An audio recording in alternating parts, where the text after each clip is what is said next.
Hello Northlanders, Wyatt Buckner here with another special episode of the Duluth News-Tribune Minute. Earlier this week, mushers from near and far competed in the 2023 John Beargrease Sled Dog Marathon. My colleagues and I at the Duluth News-Tribune followed the race from the beginning all the way to the end. In this special episode, we look back at the race from start to finish.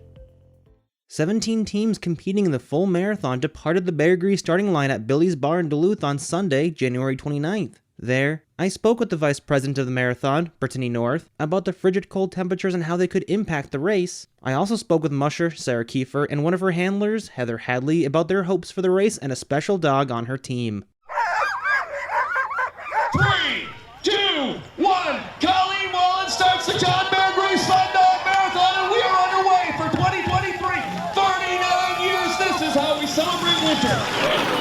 Today is the start. We're here at Billy's Bar and it's nice and chilly. Dogs are gonna run great, and the 40-mile race will end in Two Harbors.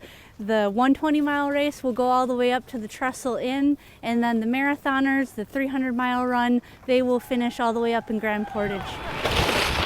It's really great energy, especially at the start. The trails are going to be just terrific. This race, it's nice and chilly. It's chilly for us, but the dogs love it. Between the cold temps and the firm trail because of those cold temps, I have a feeling these dogs are gonna run pretty fast and we're gonna have a really good race.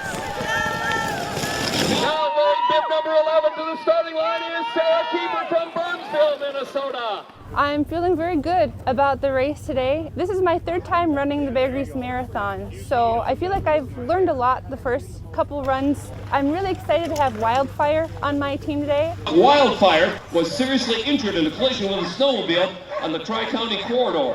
His leg was broken in 3 places, so he was obviously out for that race, out for Iditarod, and we didn't even know if he would ever mend well enough on that leg to be able to run competitively again or even run recreationally. He had his leg fractured in multiple places, so he fractured not only his femur but also his tibia and fibula.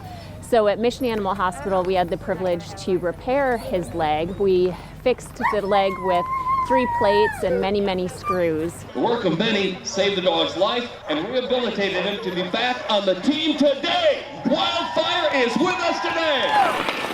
I didn't know if I'd ever see him in a harness or even have him on my team again, so it's really special to find out that he went through training so well. He's so strong and healthy that for him to be racing Beargrease again, especially after that incident, I couldn't be more thrilled to see him and take this journey with him to see more of northern Minnesota. To run a 300-mile sled dog race is an absolutely incredible feat for a healthy dog with no injuries. So for him to be back here today to do this is just awe-inspiring to all of us. I think that speaks to how special Wildfire is. I think it's a very inspirational, motivational story. And what a tenacious dog to just still have that drive after what happened to them. So I'm excited to watch that team get up the trail. I come back to the Beargrease every year because of the dogs. At the end of the day, it's because of the dogs. Before the sun rose Monday morning, reporter Jimmy Lovren, photographer Clint Austin, and myself drove up to the Sawbill checkpoint in Tofty, just over 100 miles into the race. There we spoke with local musher Jennifer Frecking as well as rookie musher Dan Klein. So far, so good. So yeah, it's an amazing trail, and I can't help be a little nervous because the conditions are so fast. And that could be a double-edged sword. If they run too fast, they might see injuries. So we'll see. I'm a rookie, 63-year-old rookie. It's going well. I'm learning a lot. I mean, it's a challenge out here, but man, I have a good teacher, Ryan Reddington, and I got a great set of dogs, and it's really been a great experience so far.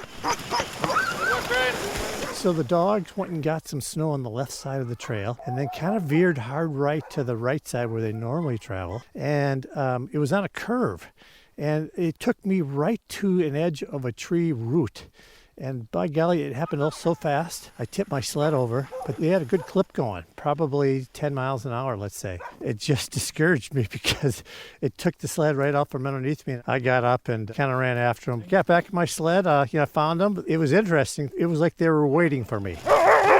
This is a brand new sport to me, taking it on, right out of the box. And it's excellent. It's a lot of fun. It's challenging, no doubt about it, but I enjoy it. There's so many good, really good athletes out here. I mean, they're first rate, and don't have a chance to go up against them. But anyways, it's fun to be in the same league with them. Later that afternoon, we ventured further north to Trail Center checkpoint along the Gunflint Trail in Grand Marais. At this point, defending champion Ryan Anderson was leading the race. There we spoke with him and trail veterinarian Tom Gustafson. We also checked in with Sarah Kiefer.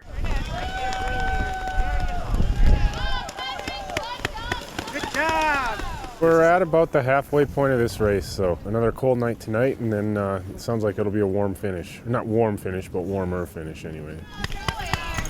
At this point of the race, we're at the Trail Center, and this is where the marathon or 12-dog class is arriving near the Gunflint Trailhead. The trail conditions, I think, are pretty good for the dogs. I haven't noticed so far in my team any soreness. The trail from Sawbill and from Duluth has been hard and fast. The race so far, as far as the dogs go, everything's looking good. I mean, the weather conditions this has been pretty ideal. This really cold weather really assists the dogs. It's less stressful for them on the long run. When these dogs are running, they generate a lot of body heat from just the muscle exertion. And so when it's cold like this, it's easier for them to dissipate that heat. And so they can maintain a higher level of performance as they're running along. That also requires that the mushers be a little bit more on top of the nutrition and the watering and the checkpoints in that. It's supposed to be, 35 below wind chill tonight or something like that, and then this is that loop that we go up and turn around and come back and head to Skyports. And you've been the first in and out of some of these checkpoints. Yeah, which is not normal for me, but so. What's going through your head when that's the case? Well, I was just joking with some other mushers. I said I'd rather be the hunter, not the hunted. Is there more pressure here this year? No, it's just, it's just a race, so we're having a fun time. Anderson was the first to arrive at Skyport, but musher Keith Eiley arrived right on his heel, following him into the checkpoint. Eiley was then the first to leave Skyport, snatching the lead away from Anderson. He maintained that lead through the last checkpoint at Mineral Center in Grand Portage, and was first to leave for the finish line with Anderson just about 12 minutes behind him. Along with race officials, spectators, handlers, and other media, we eagerly awaited at the finish line to see who would cross first.